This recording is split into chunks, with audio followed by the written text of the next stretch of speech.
morning, everyone. A brisk morning out here at Churchill Downs. We are live in Louisville, and it is Derby Day. And a tense scene for more than 4 hours in downtown Lexington overnight as police found a safe end to a standoff with a man holed up inside a house. WLEX 18's Jennifer McGraw is live at police headquarters with more on this story. Jen? Former Lexington daycare worker was locked up after charges she abused a one-year-old on the job. Manager said Putins are actually very popular and sell for about $6 a piece. I think I'm with Tom. Anything called a Putin, I ain't eating it. Anything made of chocolate, I will eat it. That program is called Canopies for Kids, and it's a great way for all of you daredevils out there to give back. Police described a man missing for a week as a danger to himself and others, and now with a copy of a letter that he allegedly wrote, we know a little bit more as to why. Lower level tickets for tomorrow night's big game are selling from anywhere from $1,800 to $5,000 online. Now, if you're buying from an accredited website, you're probably safe. But if you're buying outside on the streets here at Lucas Oil Stadium, it's buyer beware. Now, that's expected to set the local Salvation Army back about $60,000. Wow. So they're really hoping that you can help out. And many of us here at WLEX 18 are doing our best to help out.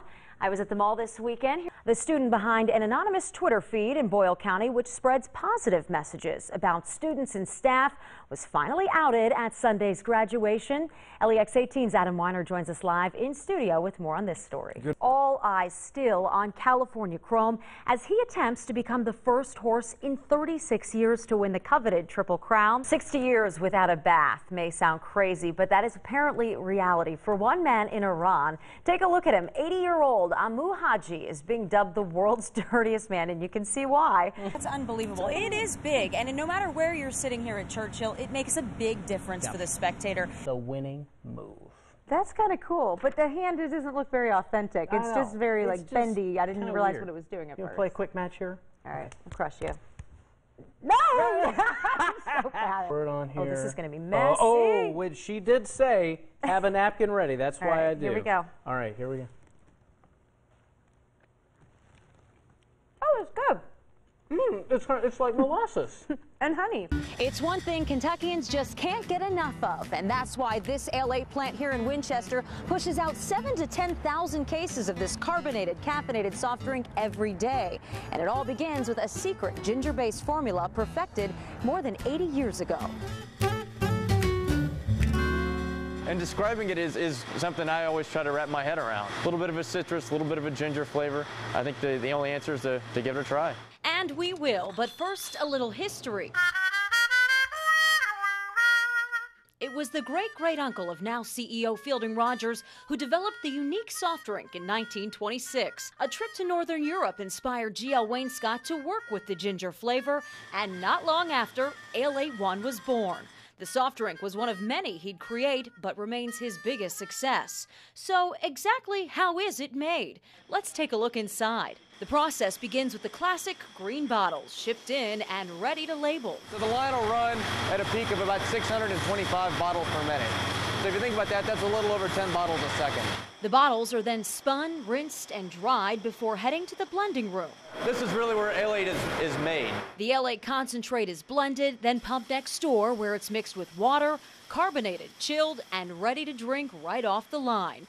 Most ingredients are in plain sight, but it's what's inside these buckets Rogers won't say a word about. He does admit it's potent. One drop of the secret formula can make 16 bottles, and one bucket, 2,500 cases. It's so strong, Rogers only has to mix it up 3 to 4 times a year using Wainscott's original handwritten recipe. And when he does, no one else is around. So where is that original recipe kept, and where does the mixing process happen? It's all a secret. But yeah, we take it very seriously. The only people alive today who've ever made it are the family members who've been doing it for generations now. And that's not us. So the next obvious step would be to compare the ingredient labels. Let's compare an Ale 8-1 to your average ginger ale. The only listed differences are the use of artificial flavors, phosphoric acid, and caffeine in Ale 8-1. No luck here either.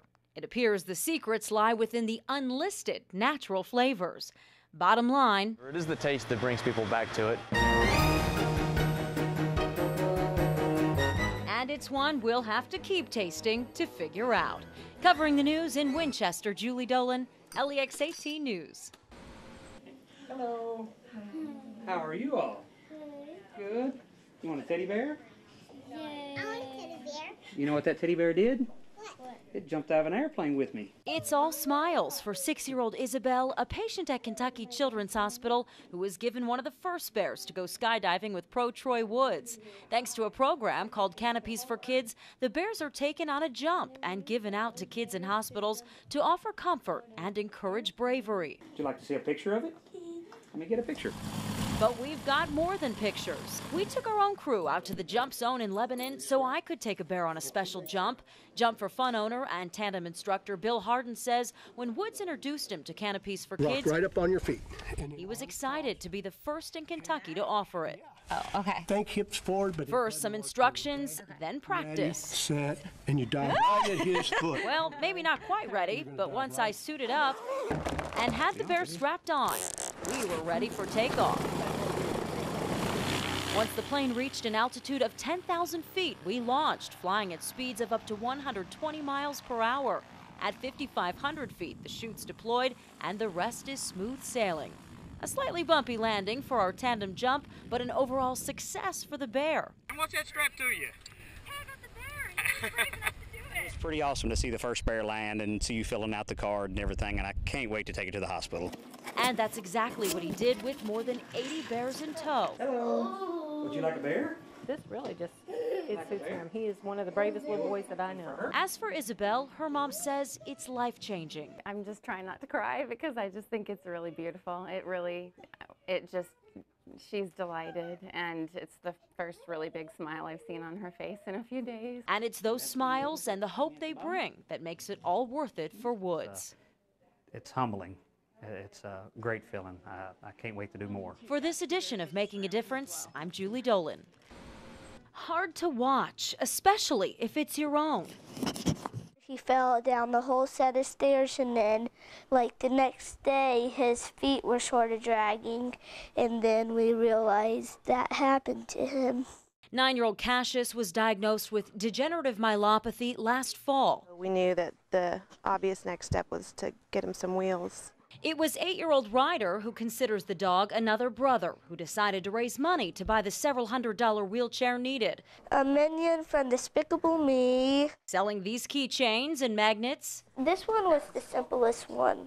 Ryder raised $315 in a matter of days, more than enough to buy Cash his first set of wheels. We put his feet right here. And still getting used to the apparatus, he's just a few steps behind. Catchy! Hopefully this will give him a lot more freedom and mobility, and he'll be with us for a lot longer. Mom Lissa McConaughey says the old pup isn't in any pain and just as playful as ever. As she looks back at the video she took the first time he was on all fours again, she says it's hard not to get emotional. Yay! Catchy!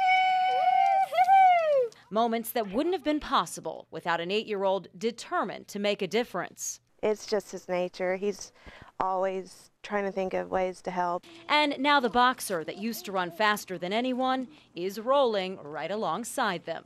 Covering the news in Lexington, Julie Dolan, LEX 18 News.